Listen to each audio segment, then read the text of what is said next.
小贱人，看你还往哪逃！老大，动手吧！急什么？这荒郊野岭的，有的是时间陪他玩。先让咱们兄弟二人享受享受，再杀了也不迟。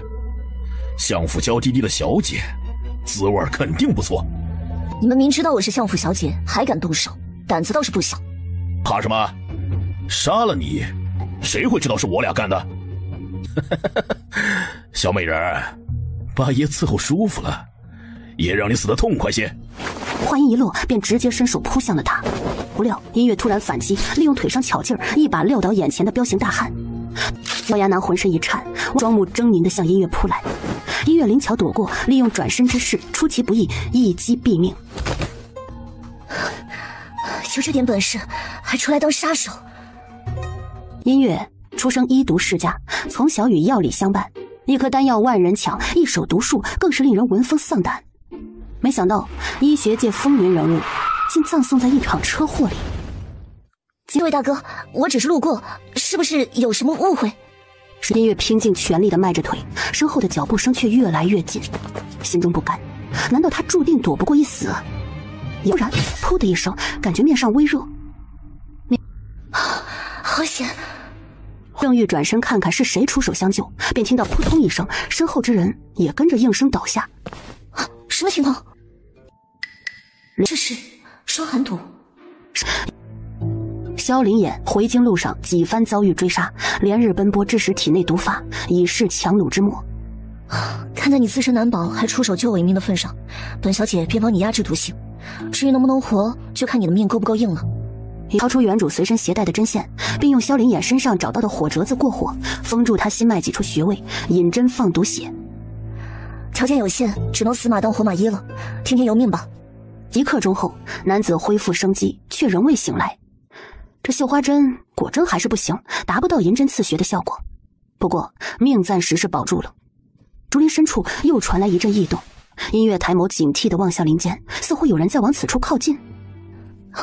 对不住了，我这点实力还是先自保要紧。说罢，音乐歉疚地看了一眼昏睡的男人，便悄然离开。如何是有这样的一位医术不凡的女子？属下失职，请主子责罚。无妨，速与墨风会合。买凶杀人，不知道这殷文瑶在其中扮演着什么角色。云离国都城，看着近在眼前的城门，音乐嘴角露出了笑意，总算到了。小姐，小姐，您总算回来了，吓死奴婢了。我没事，只是摔了一跤，擦破了点皮。小姐能回来就好，还请小姐快上马车进城，再过1刻钟，城门就要关了。马车一路向相府行去，行至朝阳街时，马车突然停了下来。姐姐，你没事吧？妹妹听说你被山匪掳走，甚是担忧。哎，这不是相府二小姐吗？传言果然是真的。都说那个废物大小姐被山匪掳走，性命不保，这是活着回来啦。我看马车里的人8成就是她，居然还有脸回来。一个失了名节的女子，嘿嘿，哪家高门还愿意求娶啊？还不如死了算了。二小姐，她为何会出现在这里？自然是来找你家小姐麻烦来了，这就坐不住了。妹妹何出此言？见姐姐入梦未归，妹妹心中甚是担忧，又听闻姐姐被山匪掳走了，这才出来寻找。二小姐真是心善啊，对一个废物还如此关心。这么晚回朝，恐怕早已失了清白。妹有心了，我今日午后方将100卷经文抄完，回来的时候时辰晚了些，让家中担忧实在是姐姐的不是。原来如此，不知是何人如此传言，说的绘声绘色，像是亲眼所见似的，误导妹妹以为姐姐是真的遇上了山匪，这才迟迟未归。如今只要姐姐平安归来，其他的都不重要。姐姐莫要担心，若真的如此，我相信父亲母亲会理解你的，大不了相府养你一辈子。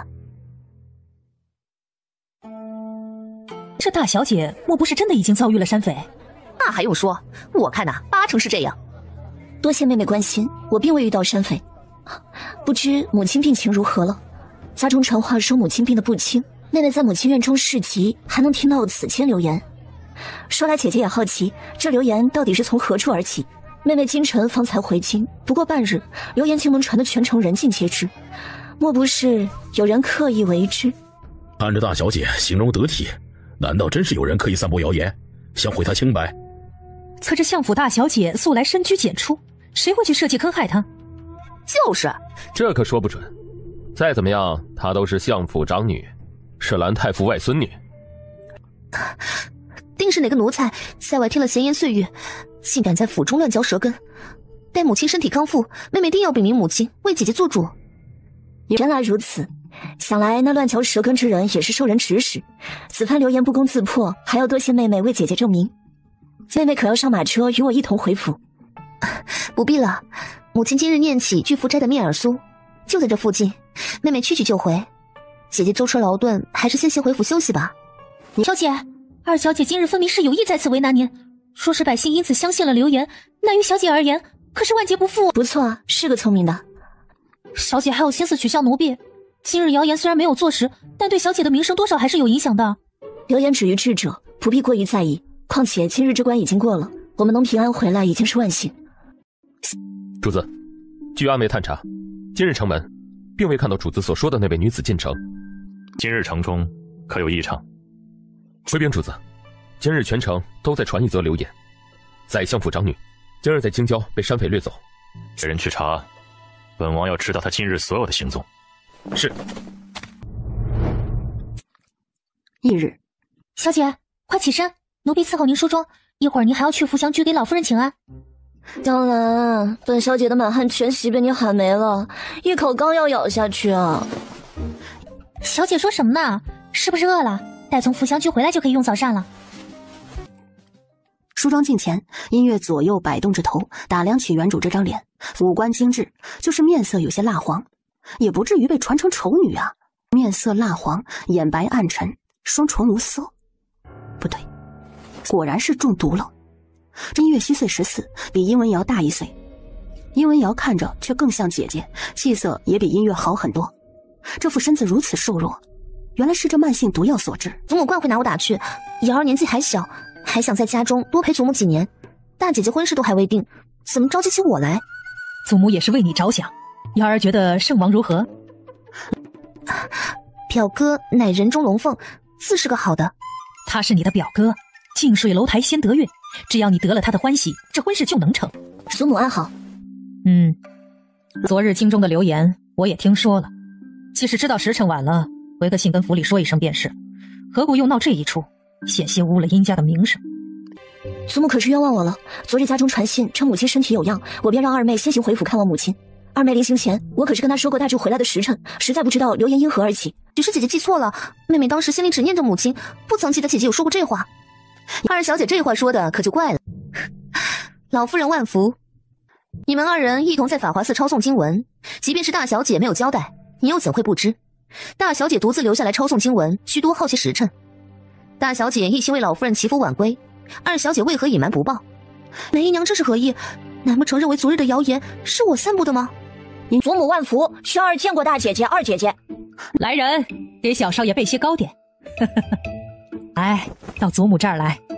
殷家人丁不旺，宰相殷修远只得3男2女。长子殷明彦是戍边将领，常年不在京城。次子殷明阳是个不学无术的。殷明轩算是宰相殷修远老来得子了，老夫人更是宝贝这个小孙子。祖母莫要听信谗言，我一个闺中女子如何能做的那些事？这可未必。我与妹妹相差半日回城，流言如何能传遍京城？众人皆知我自幼体弱，连相府的门都没有出去过，除了这府里的人，还有谁会注意到我？姐姐慎言，没有证据的事怎可信口胡诌？况且我何故要去害你？你知道你是不是嫉妒我得了圣王高看，想制造谣言毁我清白？难道表哥找过他了？不可能。月儿所言可是真的？圣王真的对你有意？音乐，你别不要脸，圣王殿下怎么会看得上你？毕竟我外祖父可是当朝太傅，曾任太学祭酒，监掌天下学府，德高望重，学生遍布天下。这点我想圣王殿下应该是知道的。大小姐说的确实有理，你说呢，二小姐？音乐，你这个不要脸的贱人，你就应该直接被山匪掳走，还敢攀扯圣王殿下，你痴心妄想！你看看你现在哪里还有个嫡小姐的样子，竟还对长姐出口恶言，简直就是个市井泼妇。哪有说错？他音乐也不拿个镜子照照自己，他也配得到圣王青睐，简直恬不知耻！来人，将二小姐拖出去，关进祠堂，闭门思过。你们都给我听着，今日这院中之事，谁都不准再提起，更不能往外传。昨日之事，不管根源如何，你二人都得谨记一点：相府是你们安身立命的根本，一荣俱荣，一损俱损。若是再有此等损害相府利益的行径，我定不轻饶。第二谨记祖母教诲。妾身明白，老夫人放心。二姐姐今日是怎么了？好像变了一个人似的。你二姐姐没变，这只是你平时没看到的样子罢了。我们回去吧，本小姐现在饿得能吃下一只大象了。是小姐，奴婢回去马上就给您备早膳。醒王府，回禀主子，阿妹探查到，昨日京中流言是相府二小姐命人暗中散播。大小姐是从法华寺乘马车回城，入城时间较晚，在朝阳街与二小姐相遇，发生了些口角。不过最终流言并没有被坐实。就这些？还有一件事，可能与此事有关。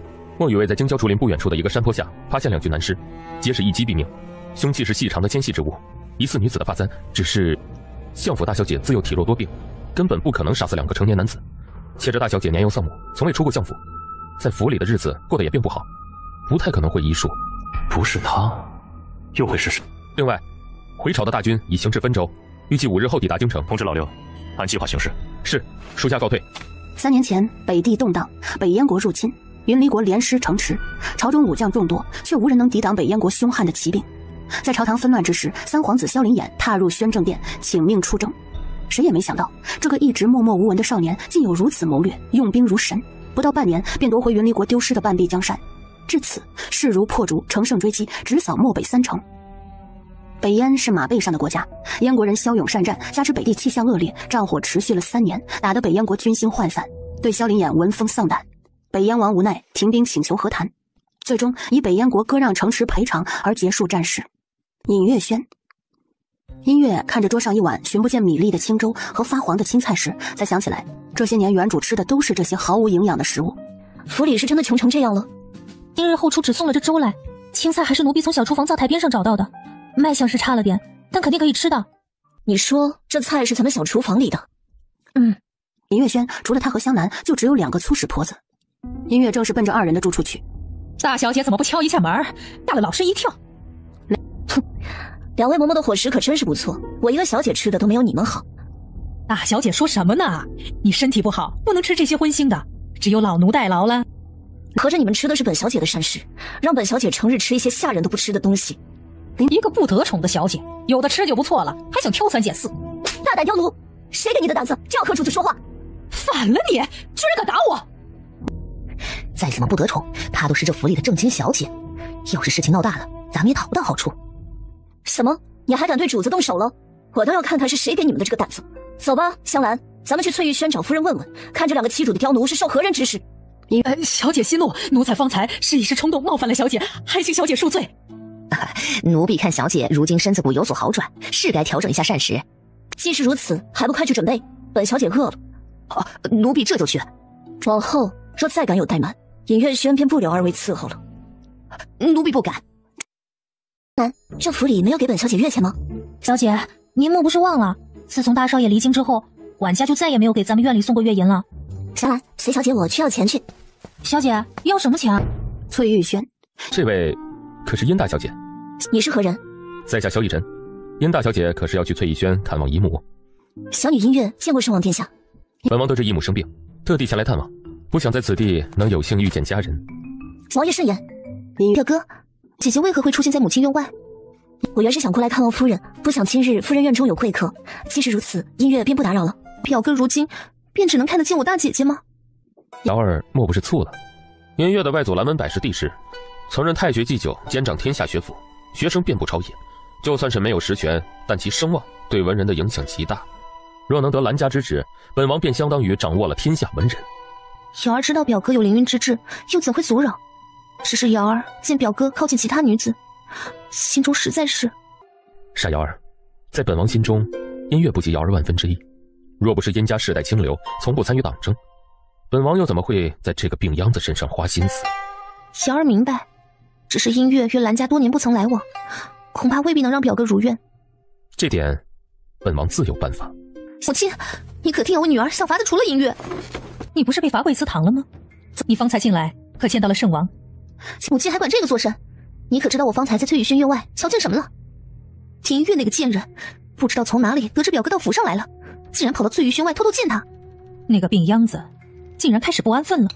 昨日那2个废物居然没要了他的命，还让他全虚全伪的回来了。因为遥想到音乐如今还能在他眼前蹦跶，便气得呼吸不畅。你还敢提这事？为何不与母亲商议就贸然行动？父亲会同意吗？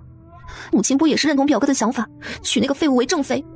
瑶儿糊涂，月如何能与你相比？有我儿这天上的明月在，圣王怎会看得上音乐那个废物？即便你们一同进府，他也威胁不到你丝毫。可是我不甘心，有时人人都说我是庶出，比不上音乐，可如今我才是这府里的真正的嫡出小姐，为何还要屈居他之下？如今储位未定，圣王虽是皇后嫡出，可景王平定漠北，战功赫赫，声势日渐壮大，已经成了一个不可忽视的威胁。若圣王能得兰家支持，那储位就是板上钉钉的事儿。一旦圣王登基，便会立你为后，届时你便是这云离国最尊贵的女人。如若最终登位的是景王，你可想过圣王和圣王妃会是什么下场？你是想要母仪天下，还是要当一个随时可能没命的圣王妃？翌日，看来如今你是一点没把我放在眼里了。让你在祠堂罚跪，你居然敢未经允许私自离开，看看你是怎么教女儿的！如今竟是这般没规矩。母亲莫要动怒，是妾身命人传话，让瑶儿去的翠玉轩。昨日圣王来府中探望妾身，瑶儿作为妾身的女儿，自然是要在身侧侍疾，莫不然圣王问起时，妾身也不知该如何作答。既是如此，你当差人来向我禀明情况。我看你们母女眼中是没有我这个老婆子了。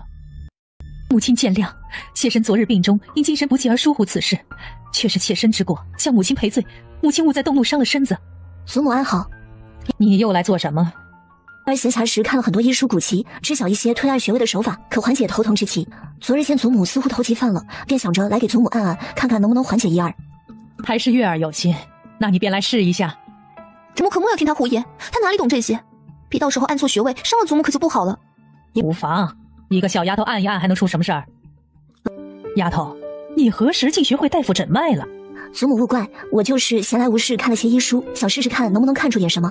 哼，姐姐为了讨祖母欢喜，真是什么话都敢说。至少我有这个心意，为了祖母的头疾，我可是研究了好久的医书。1刻钟后，音乐停止了推穴，老夫人却舒服的感觉意犹未尽，竟是忘记头何时开始不疼了。没想到月丫头还真有几分本事，我现在觉得浑身舒爽，头也不疼了。祖母头疼其实是因为精神紧张，怒气上涌，导致血压过高而引起的。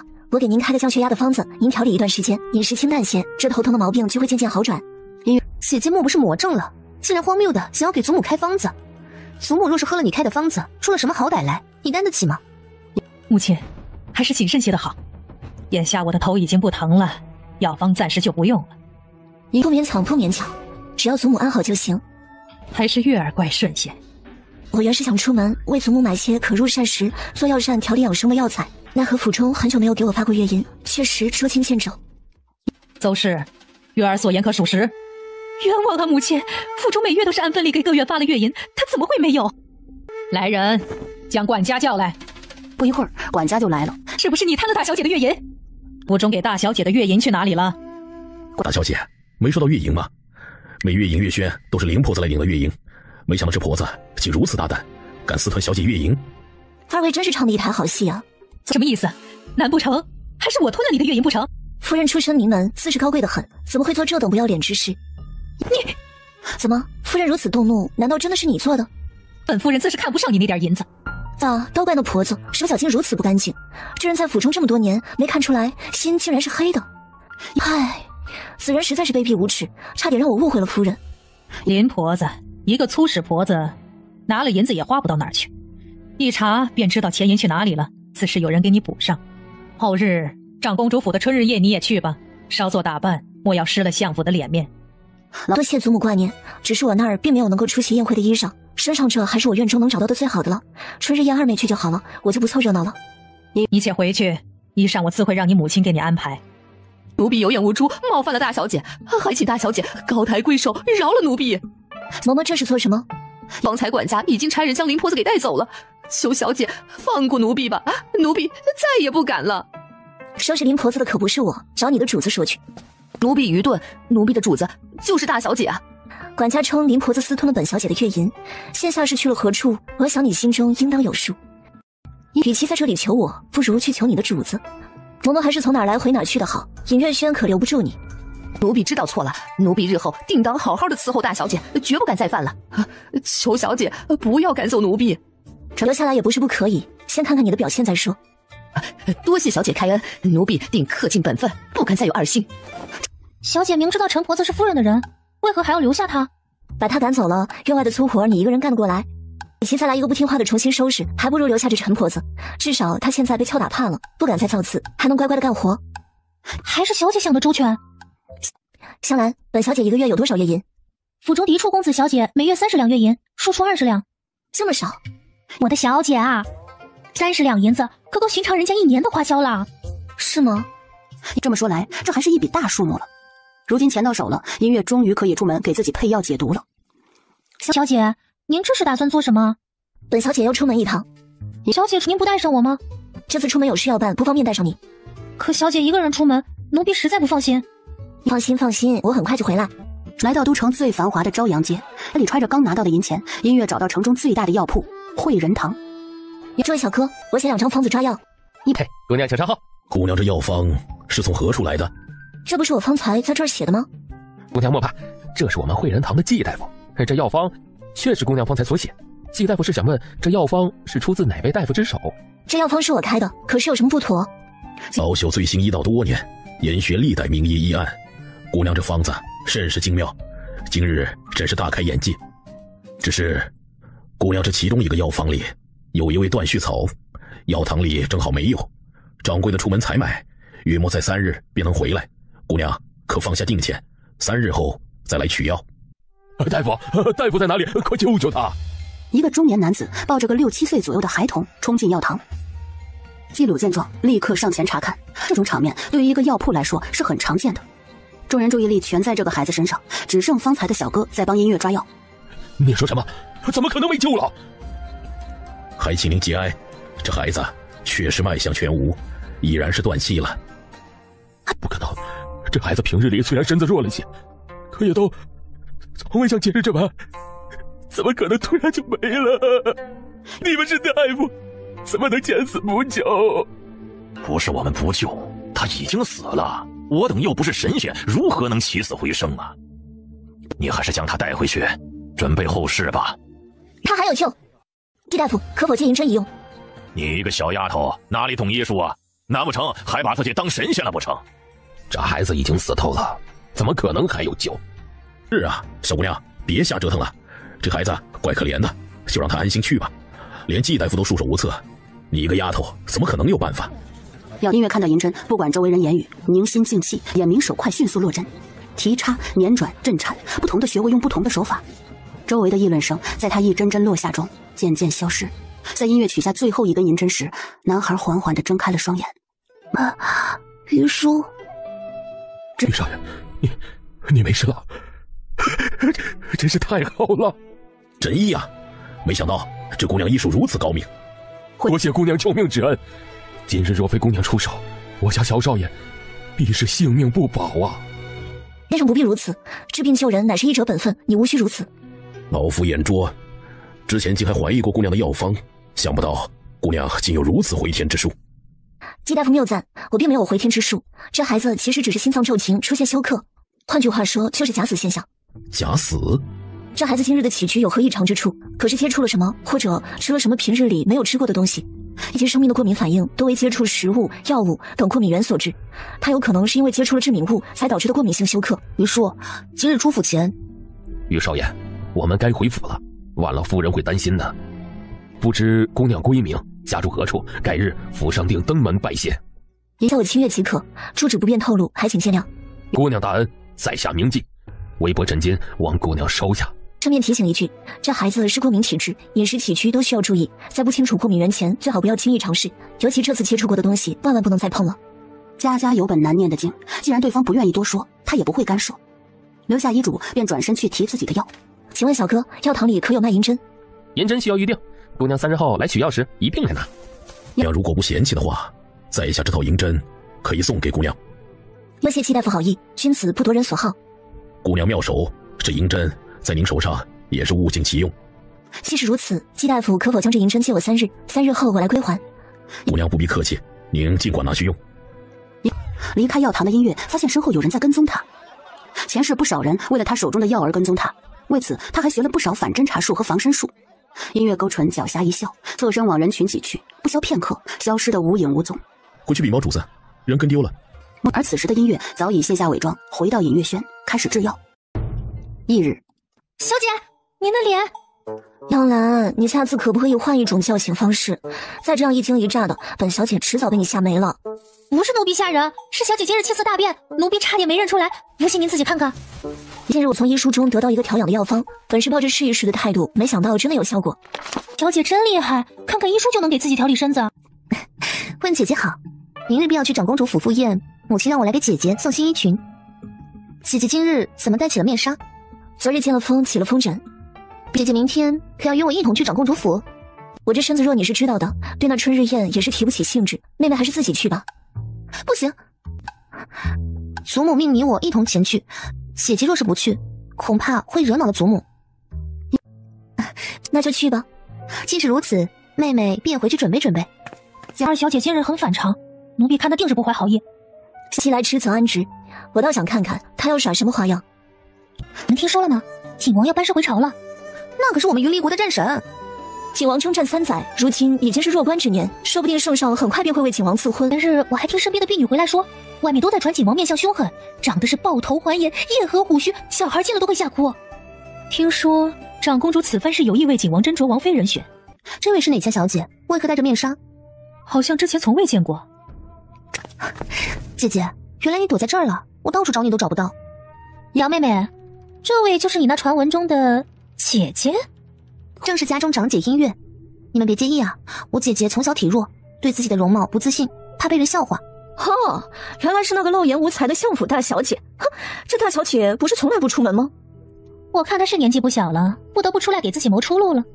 见仁见智，我看诸位是把自己心里憋了许久的想法说出来了吧？长公主的春日宴每年都会邀请青年才俊，别告诉我你们不知道是为何。你简直厚颜无耻！这是被我说中了，恼羞成怒了。别害羞呀，有这种想法也能理解，毕竟你一看年岁就不比我小，确实会更着急些。长公主到。长公主是先帝最宠爱的女儿，与当今圣上一母同胞。文德帝登基后封胞姐为长公主，并赐下了这座长公主府。拜见长公主殿下。不必多礼，诸位都入席吧。你这婢女怎能如此笨手笨脚？万一弄伤了我姐姐怎么办？奴婢该死，还请小姐恕罪。不碍事，一件衣裙罢了。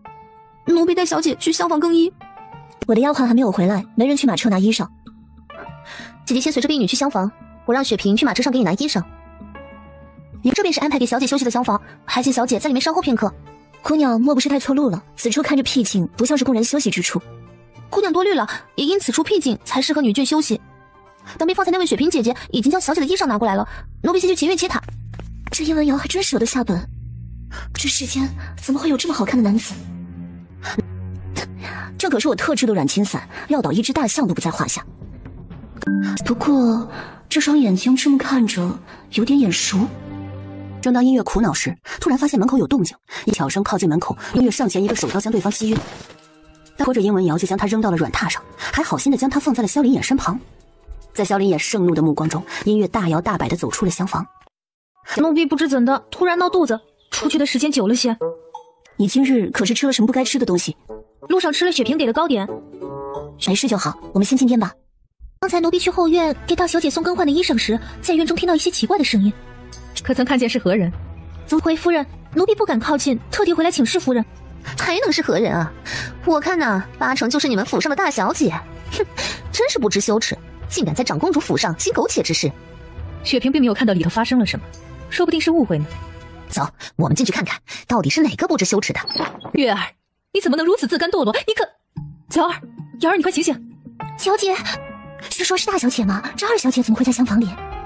这位可是京城才貌1等的女子，怎么会想不开做这种事儿啊？你这个贱婢！小姐不过是在厢房中休息，你竟敢胡言乱语！等我，夫人，你们这是在做什么？参见长公主。准时来说说，这到底是怎么回事？这个院子并不对外，你们为何会聚集在此？本宫的府邸什么时候进城了街市了？殿下恕罪，是殷夫人叫我等一起过来的，说是殷大小姐。殿下，是臣妇见女儿更衣迟迟未归，心中担忧，便请诸位夫人一同过来寻找。本宫记得，你身边这位可不是殷家大小姐。回殿下，臣女是殷家二女殷文瑶，我是来这院中找姐姐的，不知怎的竟在厢房内睡了过去。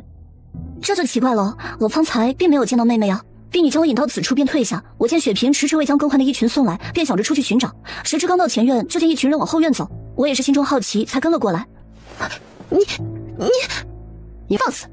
本宫面前还敢如此没有规矩，对长姐没有半分敬意，一点大家闺秀的样子都没有，女则都没有学过吗？殷夫人就是这么教女儿的吗？臣妇惶恐，回去定好好管教女儿。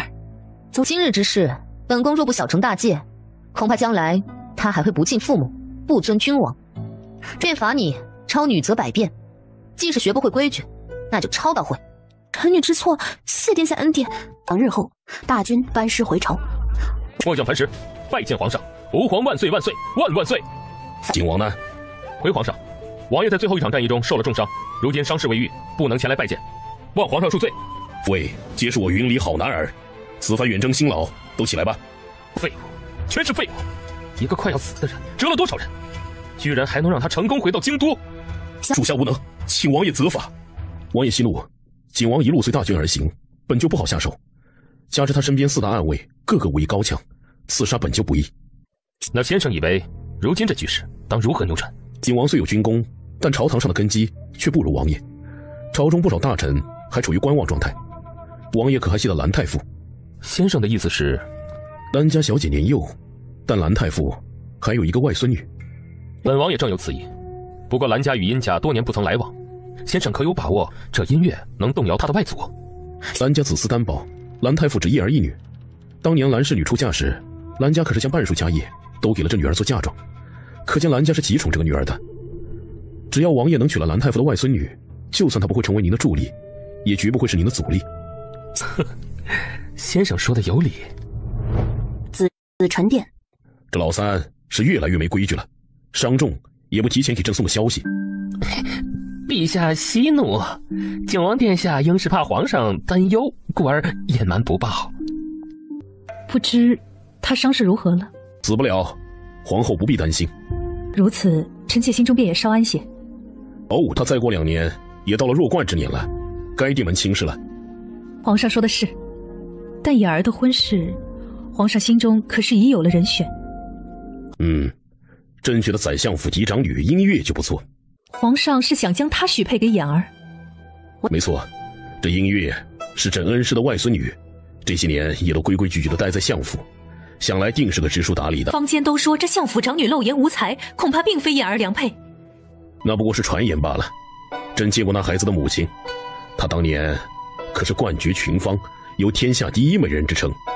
殷修远年轻的时候也是一表人才，怎么可能生出一个丑女？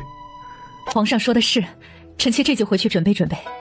哎呦，我的殿下呀，您总算是回来了。儿臣参见父皇。起来说吧，扔下几10万大军不管，跑去做什么了？启禀父皇，儿臣日前得到密报，齐云山匪寇猖狂，过往商人百姓深受其害，更是查到这群匪首与朝中官员私通。为免打草惊蛇，儿臣与6弟提前回京，暗中查探后得知，他们果然想利用此番大军回朝，转移大量赃款，现已将灵虎为首的一众山匪全部缉拿。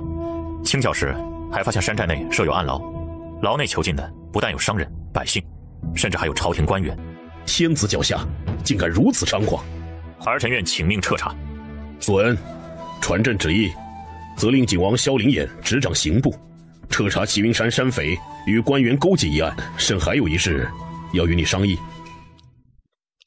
父皇还有何事要商议？你如今已是弱冠之年，是该考虑婚姻大事了。儿臣尚未有成婚的打算，父皇最好也不要有。你老大不小了，迟早都得成婚。人选朕都给你定好了，这次你别想再推脱。哦，父皇选了何人？宰相府嫡长女音乐。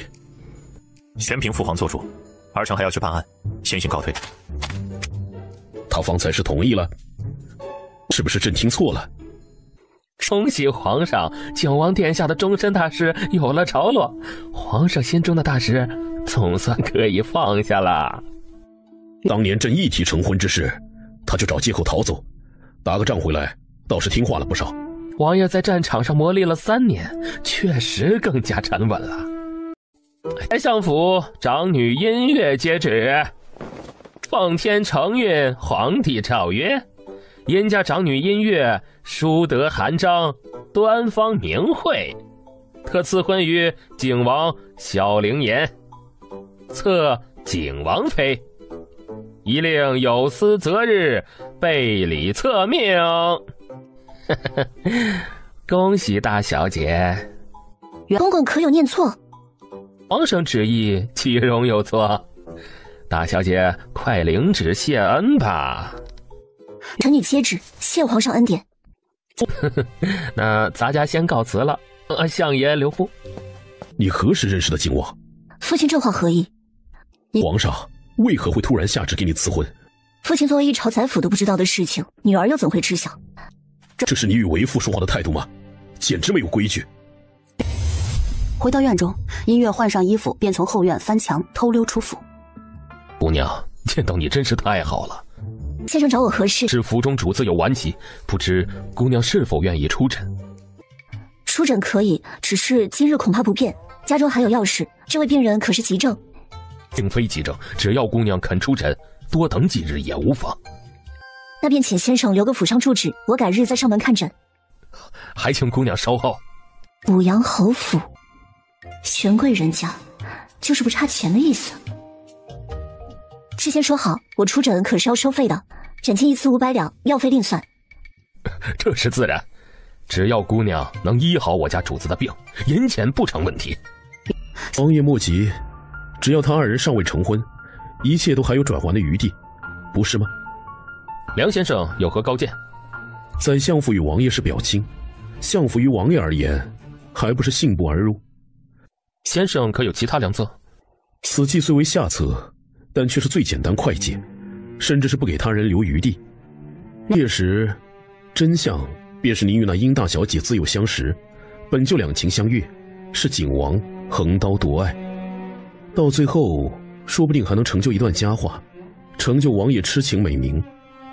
如此，眼下正好有一个机会。没想到圣王手段如此狠厉，竟直接弃车保帅，切断了所有往来证据，将自己摘得一干二净。此次牵连户部，无异于断他一臂，对他来说已是重伤。没想到五哥才是这云离国最大的蛀虫，恐怕真相还远不止我们查到的这些。对了，皇上怎么会突然给主子赐婚？听完那相府长女漏言无才，是京中出了名的废物小姐，如何能配得上三皇兄？这位大小姐似乎与传言中不太一样。宾客已知大半，大小姐怎的还未出这院门？王爷是不是走错地方了？本王来这里自然是找你的，还请王爷自重。我家小姐已是未来的景王妃，王爷理应避嫌才是。王爷想要做什么？本王想跟大小姐谈谈。王爷想谈什么？萧灵言暴虐无度，未必是大小姐的良配，大小姐不如与本王合作。只要你愿意，本王自有办法让父皇下旨退婚。王爷说的可是真的？自然是。你做了什么？银针麻痹效果只有1克重，还有，不管是你还是景王，我都不感兴趣。音乐到前院时，已是宾客如云。老夫人坐在正堂，与一众夫人闲谈着。哎，方才那位就是殷家大小姐吧？就是不知面纱下容颜几何。宁国公夫人，云安郡主到。老身见过宁国夫人，云安郡主。诸位不必多礼，今日老夫人寿辰，我和云安也想来沾沾福气。杨二见过舅母，见过郡主表姐。郡主表姐可是见到我姐姐了？你说的可是那个戴着面纱的女子？姐姐为何还戴着面纱？是啊，今日是老夫人寿辰，大小姐身为主人家，为何不以真面目示人？难道这便是相府的待客之道？我家小姐前日吹了风，生了风疹，未免失礼，这才戴着面纱。主子们说话，何时轮到一个丫鬟插嘴？我的丫鬟也是护主心切，还请诸位见谅。看来你还挺有自知之明的，是怕自己长得太丑被人笑话吧？昨日皇上才赐婚，今日相府老夫人寿辰，景王殿下都没来，我看8成是看不上你。王殿下看不上我，那就是看得上你了。要不这景王妃之位让与你如何？谁稀罕这景王妃之位？景王殿下守卫疆土，护云离国百姓安定，乃是百姓心目中的不败战神，竟让你嫌弃了。你休要胡言！景王殿下到。参见景王殿下。三皇兄怎么来了？本王与殷家大小姐有婚约，自是要来的。这不是那日厢房中的美男？老夫人不必多礼，祝您长命百岁，福寿绵长。大小姐何故戴着面纱，不以真面目示人？还不快摘了面纱！今日贵人众多，不要失了礼数。五弟这是做什么？本王就是想替三皇兄看看，这未来的皇嫂长怎么样。既然她是你未来皇嫂，还敢对她无礼？是传言这殷大小姐相貌丑陋，这容貌就是京城第一美人殷文瑶，恐怕也比不过。哼，长得好看又如何？也不过是花瓶而已。儿臣参见母后。臣儿此时进宫是有何要事？儿臣今日试探了萧灵言，觉得他并不像是中毒要死之人。母后确定此毒无人能解。北疆冰峡谷双峰上隐居着北疆毒王一脉，此毒便是来自冰峡谷。而这双寒毒的解药早已失传，即便是药王也束手无策。这世上绝不可能有人解得了此毒。小姐为何要离开啊？皇上刚给您赐了婚，景王殿下一表人才，乃是人中龙凤。小姐走了，不觉得可惜吗？你可愿意随我一起离开？奴婢愿意，小姐去哪里，奴婢就去哪里。小姐可别想抛下奴婢。既然如此，你明日天一亮便寻个由头出府，然后直接往南城门去，我会在城外等你。我们先离开京城一阵。殷大小姐，这是要出远门？没有的事儿，小女只是见今晚这月色不错，故而登墙赏月。既如此，本王倒是知道一处赏月佳景，不知大小姐是否赏脸？这大半夜的，孤男寡女不合适。难得月色宜人，本王觉得很合适。一阵天旋地转后，音乐被塞进了马车里。本王是会吃人吗？王爷说笑了，王爷兰之玉树一般的人物怎会吃人？既是如此，为何离本王那么远？王爷，男女授受不亲。你与本王也有婚约，大可不必太过拘谨。那日事出有因，确实不知厢房内的人是王爷。那京郊竹林之事，你可还记得？原来是你。看来本王没有找错人。王爷想让我为你解毒。大小姐是个聪明人，王爷应当知道你身上的毒不好解。本王可以答应你一个条件。3个，少一个都不行。说来听听。其一，我看诊要收银子，总不能白忙活。要多少？1000两，药费另算。好。其二，你要保证我的人身安全，你中的毒可不是一般的毒，谁知道哪天你的对手连我的性命一同惦记上了。这点你大可放心，本王自会护你周全。其三，也是最重要的一点，关于我们的婚事，想来皇上赐婚也并非王爷本意，待我为王爷解完毒后，寻个由头把你我的婚约给解除了，你放我离开。你想去哪里啊？答应我这3个条件，我就帮你解毒。好。翌日清晨，红玉姑姑这么早来，可是老夫人有何吩咐？老夫人说，大小姐如今已有婚约，理应多学学规矩，晨昏定省自是不能再免了。好的了，我换身衣裳，这便过去。祖母万福，夫人安好。月儿，没想到你竟会做出此等伤风败俗之事。夫人这话好没道理，这伤风败俗从何而来？你还不承认？孙嬷嬷可是亲眼见到你在院中与圣王私会，两人还举止亲密。我倒是什么事？圣王昨日确实来过隐月轩，但并非夫人所说的那般。孙嬷嬷怕不是眼神不好。你还敢狡辩？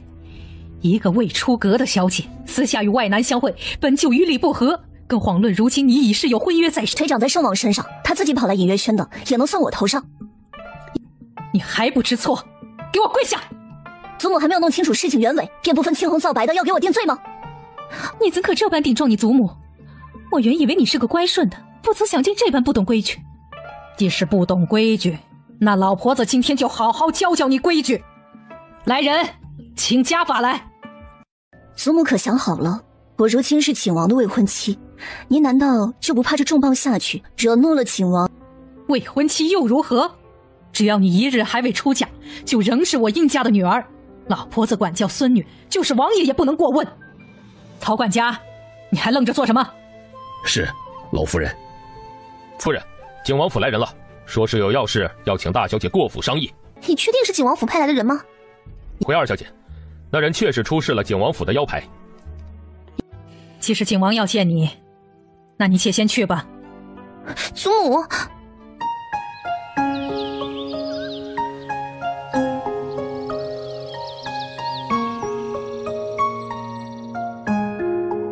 还请大小姐先看看主子的情况。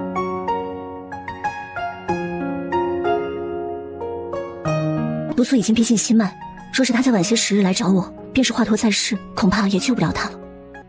小姐可有办法解主子身上的毒？有，但是却不易，需要的药材难寻。王府的药房内天材地宝数不胜数，如果不够的话，宫中御药房的药材您也可以取用。大小姐需要什么尽管吩咐。我需要的药材这2个地方都没有，我先为他施针压制毒性，等他醒了再说。莫影，你怎可擅自带人进凌云阁？不行，王爷此次毒发的时辰又提前了。莫影请大小姐来是为了救王爷。你们指望他救主子？主子情况紧急，耽误不得。你随我出去，我慢慢与你说。你们如此草率，万一主子出了事该如何？要是再耽误下去，没事也会变得有事。我探过王爷的脉象，他中毒至今至少10年，如果没有一个医术高明之人为他压制毒性，恐怕他早已丧命。王爷的毒至今未解，想必也不是他不想解，而是他还没有找到解毒之法。如今毒已经逼近心脉，但再拖几日，便是神仙也难救。不管你信不信，我答应王爷为他解毒，就不是你能阻拦的。莫影，不想看着你家主子死的话，就将他带出去。我要为王爷施针。是。还请管家搭把手，另外再命人端盆水进来。很快，萧林眼上衣便被褪去，露出坚实的胸膛。音乐却不再有欣赏美色的心情，快速落针。如何？只是暂时压制毒性，缓解了他的痛楚，还需服一剂汤药调理内息。1刻钟后他便会苏醒，让厨房备些滋补的粥，待他醒来用过后再服药。凌云阁院内竟有一棵盛开的海棠，熟悉的画面将音乐的思绪拉回到前世。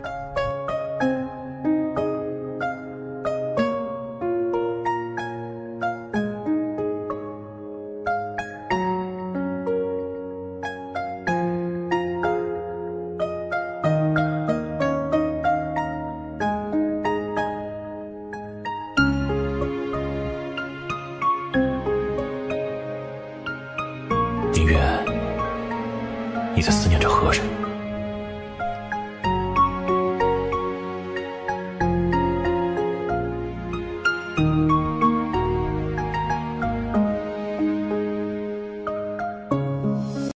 王爷可感觉好些了？啊，许久未曾这般醒神了。这毒比我想象中要复杂，一时半会儿还解不了。但说无妨。王爷中的毒名为霜寒毒，但我今日认真诊脉后发现，王爷体内还有另一种毒，不知道这毒叫什么，但它却起到了压制霜寒毒的效果。毒是当年药王给本王下了，为的就是压制本王体内的毒性。与我猜想的一样，但如今霜寒毒的毒性隐隐又强了一些，这才导致王爷毒发日渐频繁。不知这药王现在何处？我来王府到现在没见到他。药王已离京多日，为本王找新的解毒之法。2种毒素在体内平衡多时，不可轻易打乱。药王离开前可曾留下那毒药的配方？未曾。这就难办了，只有2种毒同时解除，才能保王爷性命无忧。另一种毒的成分比例一时无法弄清楚，我得需要时间。可大小姐不是说王爷的毒已经逼近心脉，已经是等不得了？放心，有我在，你家王爷暂时死不了，毒暂时解不了，但极寒之地的火焰莲能暂时压制住霜寒毒。莫兴，给你个将功折罪的机会。是，属下领命。寻到药材后不可妄动，传个消息回来，火焰莲摘下超过12个时辰便会失了药性，我必须亲自前往。是，属下有眼无珠，误会了大小姐。待此番任务完成后，任凭您处置。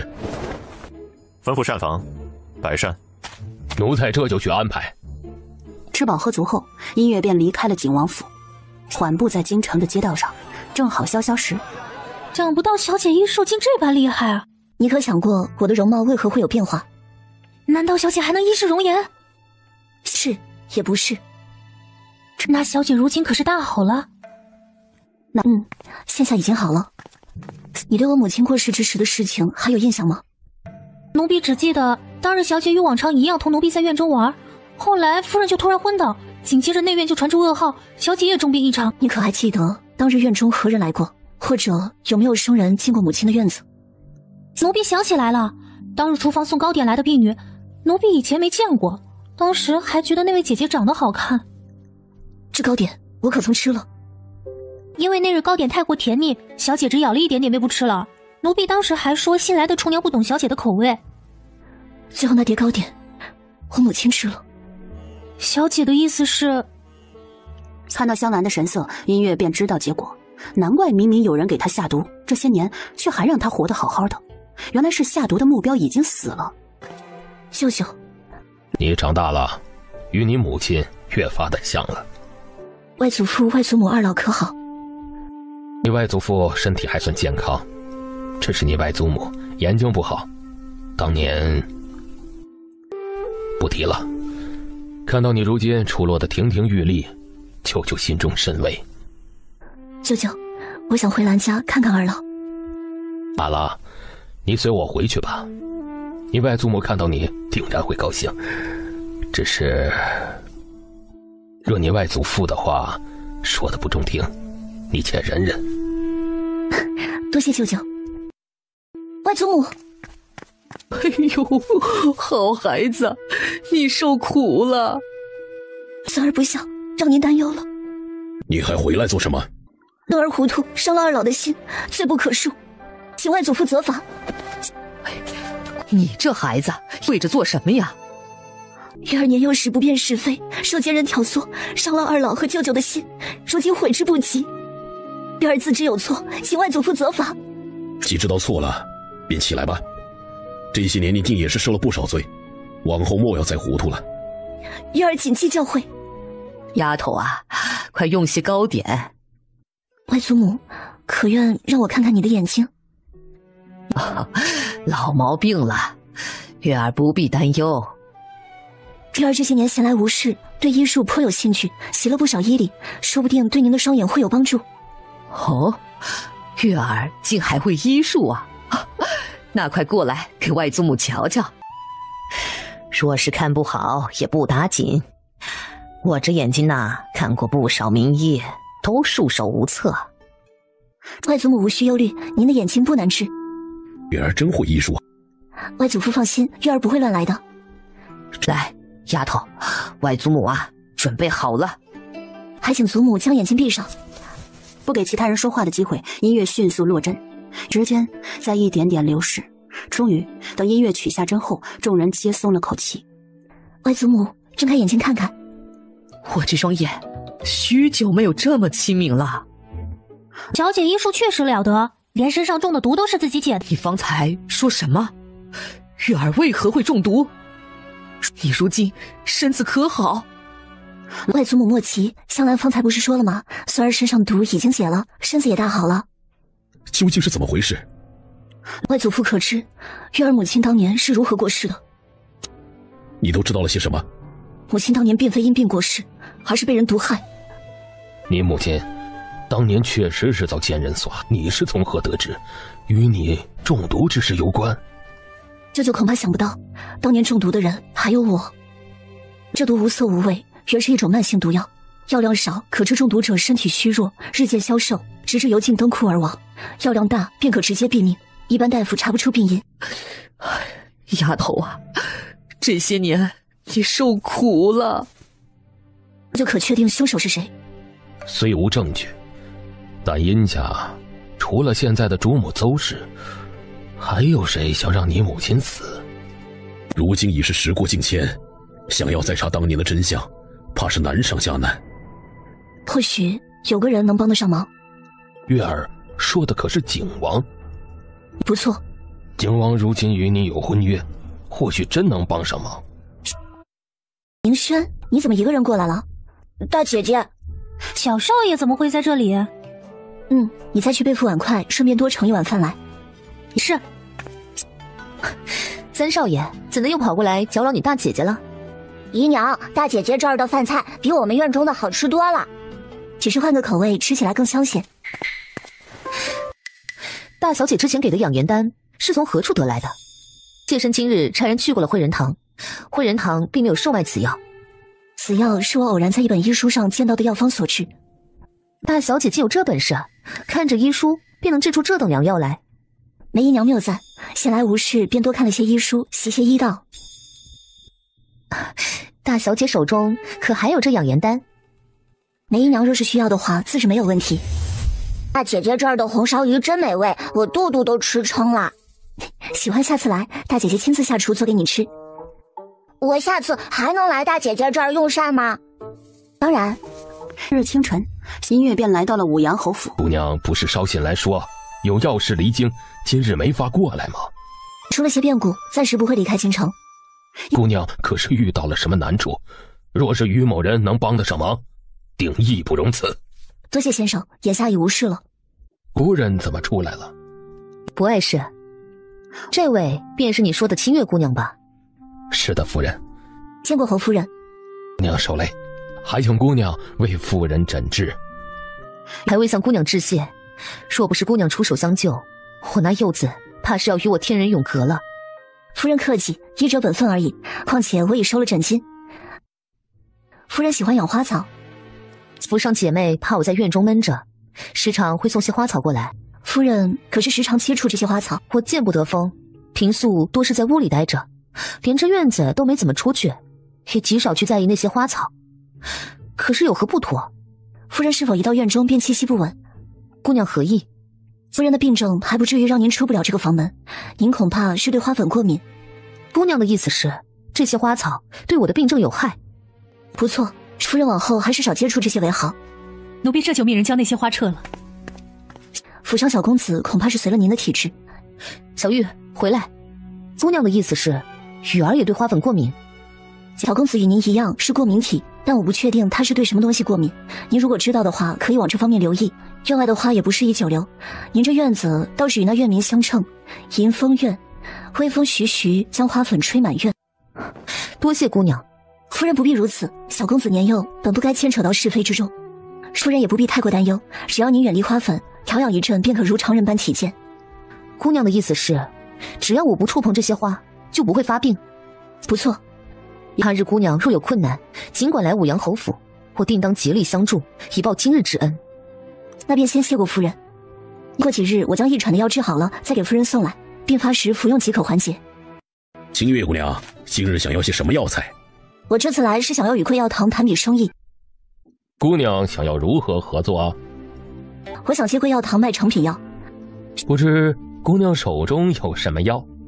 养颜丹，我提供药，你们卖，3-7分成。就是不知这养颜丹药效如何？这里有3颗养颜丹，你们可以先看看，试过药效后再考虑要不要合作。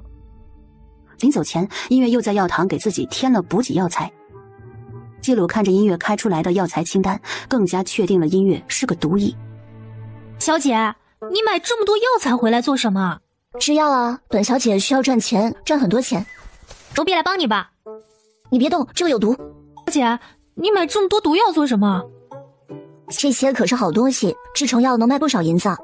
小姐，咱这毒药做了要卖给谁啊？万一闹出人命可如何是好？这些药材用得好，可是能救命的。毒药还能救命？当然，你家小姐身上的毒就是靠这些毒药治好的。小姐，你真是厉害。小姐，该起身了，你今日可是要进宫的。好香兰，让小姐我再眯一会儿。老小姐，你还是起来吧，误了进宫的时辰可是要问罪的。小姐可想过，若是让景王殿下久等了？来，赶紧的。昨夜去做贼了？没有睡着，就是闭目养神了一会儿。本王有说你睡着了？王爷，臣女有件事想拜托王爷。想提第4个条件。只要王爷肯答应，臣女愿免费给王爷解毒。本王不缺银子。那便给王府中的暗卫治疗。王府并不缺府医。王爷，您想想，在您身边当差可是个危险的工作，保不齐哪一日就遇到性命攸关之事，这府医的医术怎能和我相比？你想要查当年的真相？你派人跟踪我，又或者是这京中布满了你的眼线？太聪明，未必是件好事。没点小聪明，怎敢与王爷合作？本王允了，儿臣参见父皇，谢父皇圣恩赐婚。臣女音乐参见皇上，谢皇上圣恩赐婚。起来说话。人事既已定下，望你二人将来成婚后能相辅而行，白首齐眉，不负朕之所望。儿臣遵旨，谢父皇。谢皇上。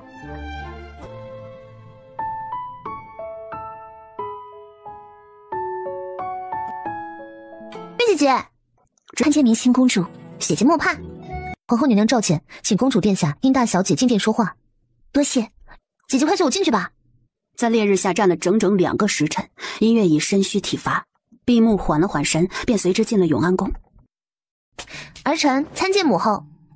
臣女音乐参见皇后娘娘。皇后娘娘万福。明星来了啊！来，快到母后这儿来。母后，月姐姐还跪着呢。你便是音乐？抬起头来让本宫瞧瞧，是个美人胚子。你母亲早逝，不知兰家老夫人如今身子如何了？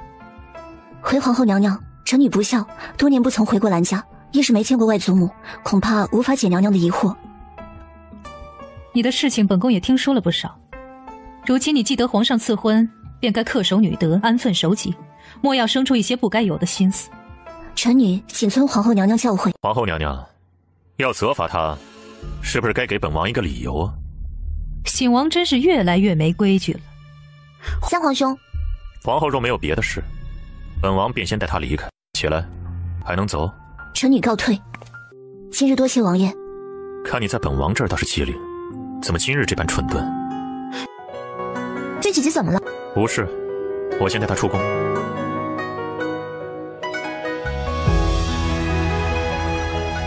小姐可算醒了。什么时辰了？快戌时了。小姐可知你是如何回来的？我是如何回来的？是景王殿下亲自送你回来的。哦，景王殿下真是有力，抱着小姐一路回来都没见他喘一声。你说什么？小姐，奴婢不该多嘴。不是，你说萧凌眼抱我回来，一路……这煞神是抽什么风啊？清月姑娘，徐掌柜可是决定好了？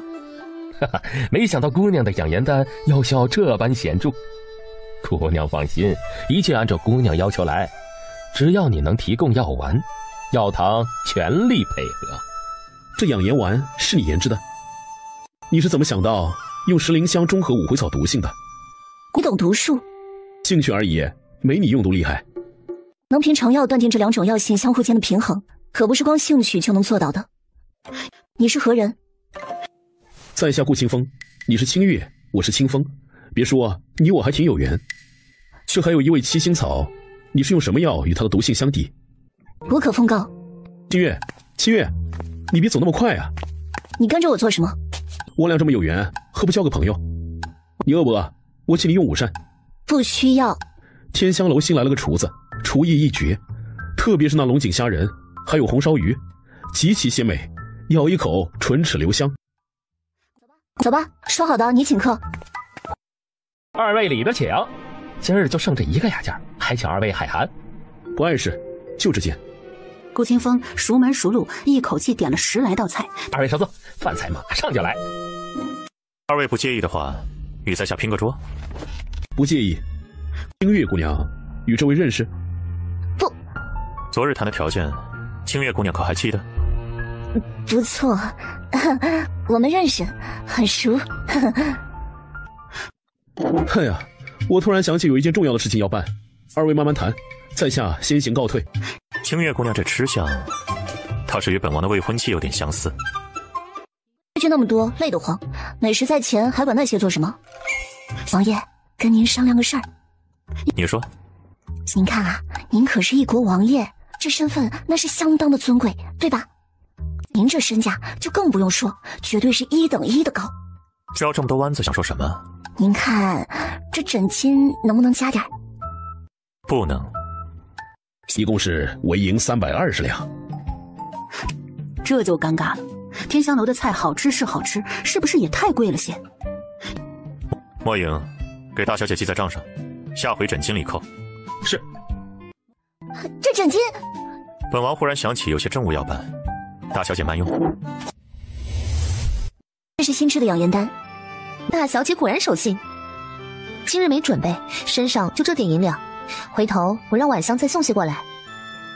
梅姨娘这2日送来的衣裳首饰都是上品，这养颜丹便算是我的一点回礼，银子就不必给了。大小姐这是看不起妾身？梅姨娘误会了，妾身别的没有，就这银子多。大小姐往后若是有别的什么好东西，记得妾身就行。梅姨娘是不是有什么事情瞒着我？不知道大小姐说的是什么，妾身能有什么事？梅姨娘想清楚了，若还是不愿说，大可将这银子和送来隐月轩的东西都拿回去，我定是不会再要的。梅家是江南望族，世代从商，梅氏父兄更是商业奇才。梅氏父亲梅洪山一介商贾，却是文举出身，颇有一身文人傲骨，不愿与权贵勾结。梅家很快便被诬陷勾结地方权贵，并行贿赂，父兄被押解进京。梅氏随母亲一路求告无门，最终求到了兰家门前，正巧遇上了回府的兰青书。兰文柏见到了梅氏呈上的万民书，不得不正视起来。梅氏一族在江南水利以及民生上都有大贡献，此事惊动了当今圣上，圣上亲自过问，下旨彻查，才为梅家翻案。你当年为何会入相府？当年我以女母亲已见如故，回江南后也常有书信往来。你母亲在府中艰难，却从未向兰家提起。我原是想进京探望她，却不想终是晚了一步。所以梅姨娘是为了我才委身进了这府里。我愧对兰姐姐，这些年没有照顾好你。